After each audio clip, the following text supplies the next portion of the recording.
Hello बच्चों। तो बच्चों आज हम लोग सर्कल्स पे बेस्ड कुछ क्वेश्चंस करेंगे। ठीक है, तो चलिए स्टार्ट करते हैं।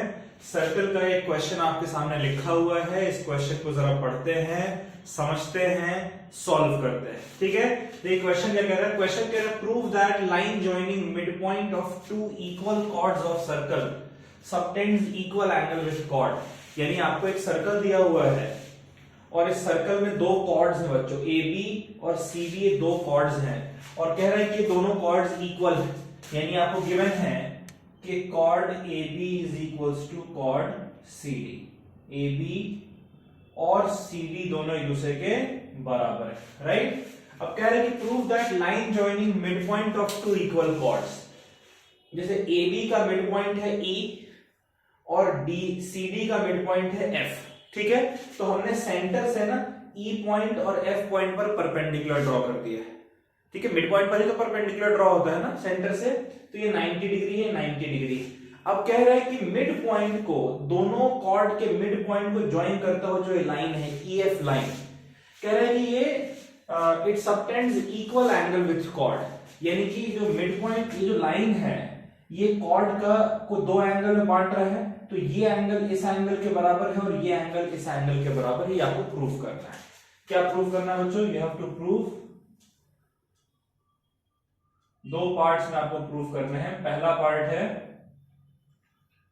कि angle A E F is equal to angle C F E, ये पहला प्रूव करना है। दूसरा है angle B E F is equal to angle D F E. ठीक है बच्चों, क्लियर है बात?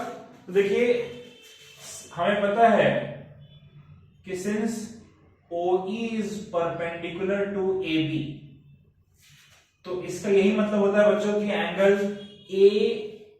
एंगल ओ ई ए 90 डिग्री के बराबर होना चाहिए। एंगल ओ ई ए कितना होना चाहिए? ओ ई ए, ये पूरा एंगल 90 डिग्री होना चाहिए, है ना। उसी तरीके से ओ एफ जो है वो सी डी पे परपेंडिकुलर है। O F is perpendicular to C D, इसलिए angle O F C, angle O F C ये भी 90 डिग्री के बराबर होना चाहिए, राइट। अब देखिए जरा ट्रायंगल ओ ई एफ में, in triangle O E F, इस ट्रायंगल में ओ ई और ओ एफ ये दोनों एक दूसरे के बराबर है। क्यों? क्योंकि दोनों परपेंडिकुलर डिस्टेंस हैं कॉर्ड से। इक्वल कॉर्ड पर अगर आप सेंटर से परपेंडिकुलर डालेंगे तो दोनों बराबर होते हैं ना, इसीलिए ओ ई और ओ एफ जो है दोनों बच्चों एक दूसरे के बराबर है। तो इस ट्रायंगल में अगर ओ ई और ओ एफ दोनों बराबर हुए, इसका क्या मतलब है? इसका यही मतलब हो गया कि ये आइसोसेलेस ट्रायंगल है ना। और आइसोसेलेस ट्रायंगल अगर है तो एंगल ओ ई एफ और एंगल ओ एफ ई ये दोनों बराबर होने चाहिए, एक दूसरे के होने चाहिए। ऑलराइट, अब देखिएगा, अब जरा नोटिस करिएगा, हम लोगों ने लिख रखा है कि एंगल ओ ई ए और एंगल ओ एफ सी दोनों बराबर है, क्योंकि दोनों 90 डिग्री ईच है। तो ओ ई ए को देखिए मैं कैसे लिख रहा हूं। ओ ई ए को मैं दो हिस्सों में बांट रहा हूं, एक ये एंगल और एक ये एंगल। ठीक है, ओ ई ए को मैं लिख रहा हूं angle O E F plus angle A F E, और वैसे ही ओ एफ सी को भी मैं दो हिस्सों में बांट रहा हूं, एक ये एंगल और एक ये angle. Angle O F E plus angle C F E. ठीक है बच्चों, देखिए ओ ई एफ और ओ एफ ई दोनों कैंसिल आउट हो जाएंगे क्योंकि दोनों बराबर हैं एक दूसरे के, राइट। तो यहां से हमारा क्या निकल कर आता है? यहां से हमारा निकल कर आता है कि angle A F E is equals to C F, sorry A E F, A E F. ठीक है, A E F is equals to C F E. ये हमने पहला चीज प्रूव कर दिया बच्चों, क्लियर है? अच्छा चलिए, अब ये तो हमारा फर्स्ट पार्ट था। सेकेंड पार्ट की अगर हम बात करें तो आप नोटिस करिए कि एंगल बी ई ओ और एंगल डी एफ ओ दोनों बराबर होंगे 90 डिग्री ईच, है ना। बी ई ओ और डी एफ ओ दोनों 90 डिग्री हैं। इसमें मैं क्या कर रहा हूं, दोनों side angle O E F add कर रहा हूं। एंगल बी ई ओ और एंगल डी एफ ओ तो दोनों बराबर हैं। मैं दोनों साइड क्या कर रहा हूं, angle O E F add कर रहा हूं बच्चों। इसमें भी angle O E F add कर देता हूं, ठीक है। अच्छा देखिए इसको कैसे लिखेंगे, angle B E O plus angle O E F is equals to angle D F O plus O E F की जगह क्या लिख सकते हैं, ओ एफ ई लिख सकते हैं, तो एंगल ओ एफ ई। अब बीई ओ और ओ ई एफ क्या है, बीई ओ ये वाला एंगल है और ओ ई एफ ये वाला एंगल है। अगर मिला देंगे तो बीई एफ हो जाएगा ना बच्चों, यानी ये हो गया एंगल बीई एफ। अच्छा डी एफ ओ देखिए ये वाला एंगल है और ओ एफ ई देखिए ये वाला एंगल, दोनों को अगर मिलाएंगे तो डी एफ ई एंगल बन जाएगा, एंगल डी एफ ई। यही तो सेकेंड पार्ट हमें प्रूफ करना था, कर दिया बच्चों प्रूफ। लॉजिक समझ रहे हैं आप लोग। चलिए इस क्वेश्चन को आप लोग नोट कर लें बच्चों, समझ कर नोट करिएगा।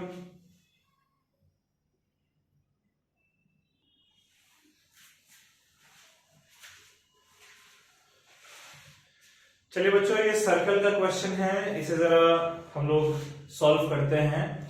क्वेश्चन में क्या लिखा हुआ है इसको जरा समझते हैं पहले। कह रहे हैं figure L and M are mid points of two equal chord A B and C D of circle with centre O. यानी कि एल और एम जो है वो ए बी और सी डी कॉर्ड के मिड पॉइंट्स हैं, ठीक है। आपको एक सर्कल दिया हुआ है, इस सर्कल पे दो कॉर्ड्स बने हुए हैं ए बी और सी डी। एल जो है वो ए बी का मिड पॉइंट है और एम जो है वो सी डी का मिड पॉइंट है। क्लियर है। कह रहे हैं कि प्रूफ करो कि एंगल ओ एल एम और ओ एम एल दोनों बराबर है। ओ एल एम यानी कि ये एंगल और ओ एम एल यानी कि ये एंगल दोनों बराबर होते हैं, ये आपको प्रूफ करना है, ठीक है। इसके लिए हमने कंस्ट्रक्शन किया है, ओ को एल से ज्वाइन किया और ओ को एम से ज्वाइन किया है। देखिए अगर आप सर्कल के सेंटर से किसी कॉर्ड के मिड पॉइंट तक लाइन ज्वाइन करते हैं तो पक्की बात है कि वो परपेंडिकुलर होगा, तो यानी कि ये जो एंगल है 90 डिग्री होना चाहिए, राइट बच्चों, और ये एंगल भी 90 डिग्री होना चाहिए। तो हमने क्या किया है, हमें गिवन है कि कॉर्ड ए बी और सी डी दोनों बराबर है। गिवन क्या है कि ए बी और सी डी दोनों बराबर है, राइट। और हमने एक कंस्ट्रक्शन किया है। क्या था हमारा कंस्ट्रक्शन, हमने ज्वाइन किया O को L से और O को M से,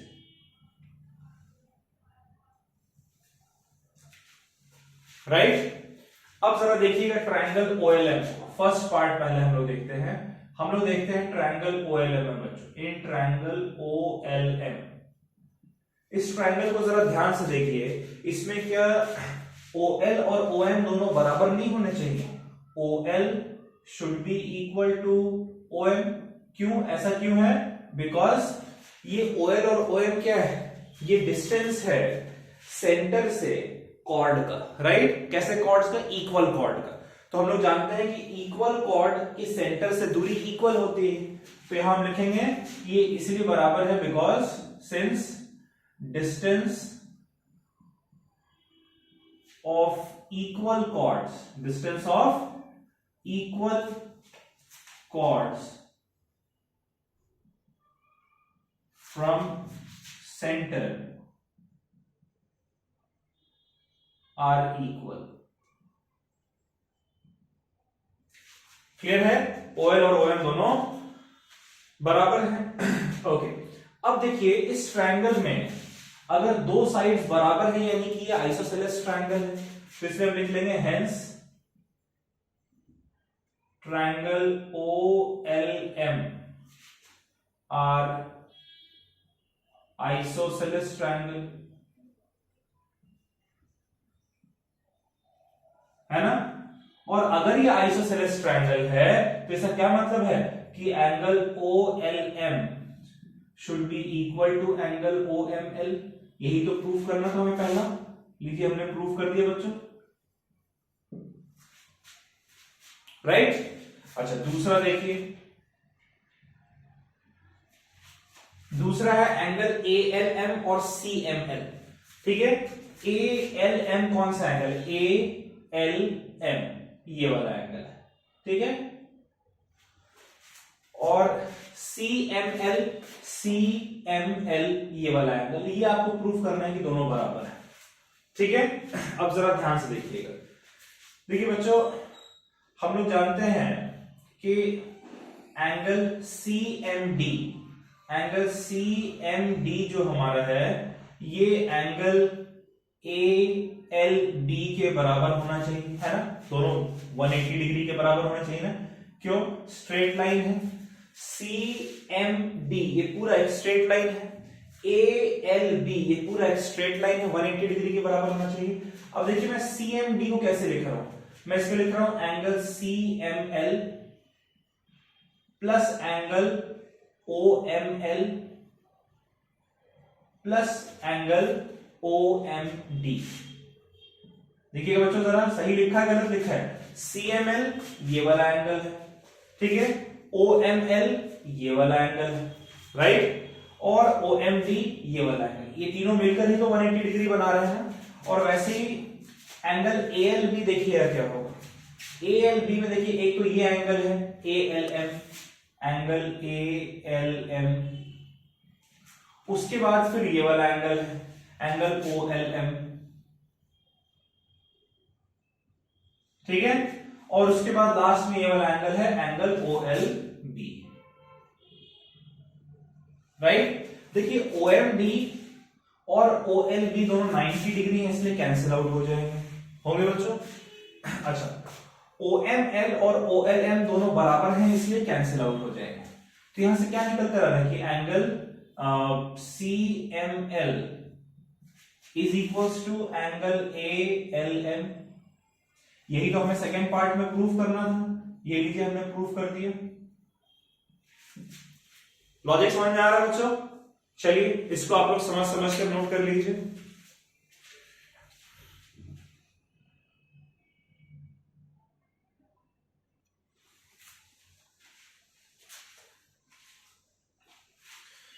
चलिए बच्चों, सर्कल्स का एक क्वेश्चन देखते हैं।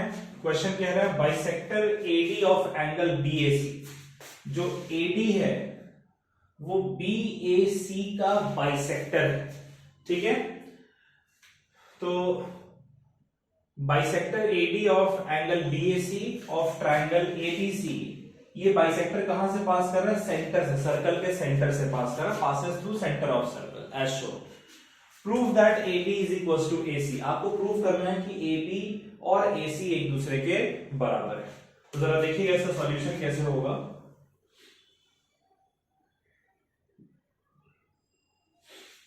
सॉल्यूशन है कि अगर आप ट्रायंगल OAB में देखें बच्चों, इन ट्रायंगल OAB, कौन सा ट्रायंगल OAB ये वाला ट्रायंगल, ठीक है। इसमें देखिए OB और OA एक दूसरे के बराबर है, OB is equals to OA, है ना। क्यों? क्योंकि OB और OA दोनों रेडियस के बराबर है। ऐसा है, OB और OA दोनों रेडियस के बराबर है। अच्छा, इस ट्रायंगल में अगर दो साइड बराबर है, यानी कि ये ट्रायंगल एक आइसोसेलेस ट्रायंगल है, और जब ये आइसोसेलेस ट्रायंगल हुआ, इसका मतलब कि ये एंगल और ये एंगल दोनों बराबर होने चाहिए बच्चों, राइट। तो लिखेंगे 10 ट्रायंगल OAB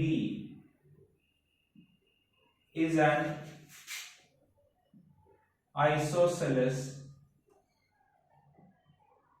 ट्रायंगल, ठीक है। और अगर ये आइसोसेलेस ट्रायंगल है, इसका मतलब ये हो गया कि angle OAB is equals to angle OBA। ये हो गया इक्वेशन नंबर 1। उसी तरीके से आप लोग देखिए ट्रायंगल OAC में, OAC इस ट्राइंगल को देखिए बच्चों, इस ट्राइंगल में भी तो OC और OA बराबर है एक दूसरे के, तो OC और OA एक दूसरे के बराबर है। इसको मैं इक्वेशन 1 कह रहा हूं, इसको मैं इक्वेशन 2 कह रहा हूं, ठीक है। क्यों OA और AC बराबर है एक दूसरे, क्योंकि ये दोनों भी रेडियस के बराबर है। ये हमारा हो गया इक्वेशन नंबर 3, ठीक है, ये हमारा हो गया इक्वेशन नंबर 3, राइट बच्चों। अच्छा, अब अगर ये दोनों बराबर होंगे तो OAC ट्राइंगल भी एक आइसोसेलेस ट्राइंगल होना चाहिए, तो हम लिखेंगे thus triangle OAC is an isosceles triangle, right. और अगर ऐसा है तो ये एंगल और ये एंगल भी बराबर होने चाहिए, राइट। तो angle OAC should be equal to angle OCA, इसको मैं इक्वेशन नंबर 4 कह रहा हूं। अब देखिए इक्वेशन 1 और 3 से, फ्रॉम इक्वेशन 1 एंड इक्वेशन 3 अगर आप देखें OB भी OA के बराबर है, OC भी OA के बराबर है, तो OA is equals to OB is equals to OC, है ना। अगर ऐसा है ट्रू, ठीक है, अगर ऐसा है तो इससे कॉरेस्पॉन्डिंग जो ये सारे एंगल्स हैं, angle OAB, angle OBA, angle OAC और एंगल OCA, ये सभी बराबर होने चाहिए। तो अब जरा देखते हैं, अब देखिए इन दोनों ट्रायंगल में, इन ट्रायंगल OAB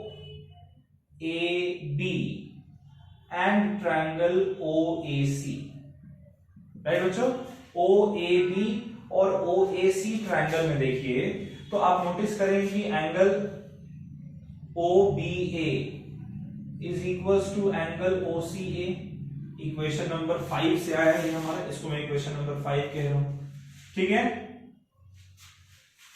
उसके बाद आप देखिए angle OAB is equals to angle OAC, ये भी इक्वेशन नंबर 5 से आया है हमारा, ठीक है। और दोनों में OA is equals to OA common है, क्या बच्चों, कॉमन।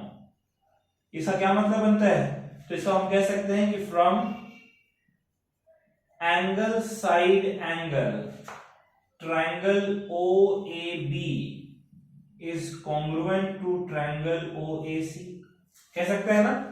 और अगर ये दोनों कॉन्ग्रुएंट हैं तो आप CPCT से लिख सकते हैं बच्चों, फ्रॉम CPCT क्या लिख सकते हैं कि AB और AC दोनों एक दूसरे के बराबर है, तो CPCT से आपने लिख दिया AB is equals to AC।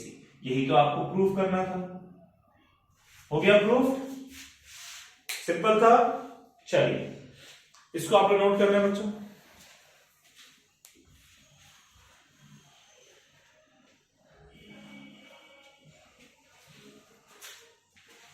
I hope आप लोगों ने नोट कर लिया बच्चों। तो आज का जो हमारा लेक्चर था यही समाप्त होता है। अब आगे हम लोग कुछ थ्योरम्स करेंगे और उसके बाद फिर उस पे बेस्ड कुछ प्रॉब्लम्स करेंगे, ठीक है। चलिए बच्चों, bye bye, take care, stay safe. यहां तक अच्छे से पढ़ लीजिएगा, अच्छे से प्रिपेयर कर लीजिएगा, फिर नेक्स्ट लेक्चर हम लोग करेंगे, ठीक है। चलिए बाय बाय।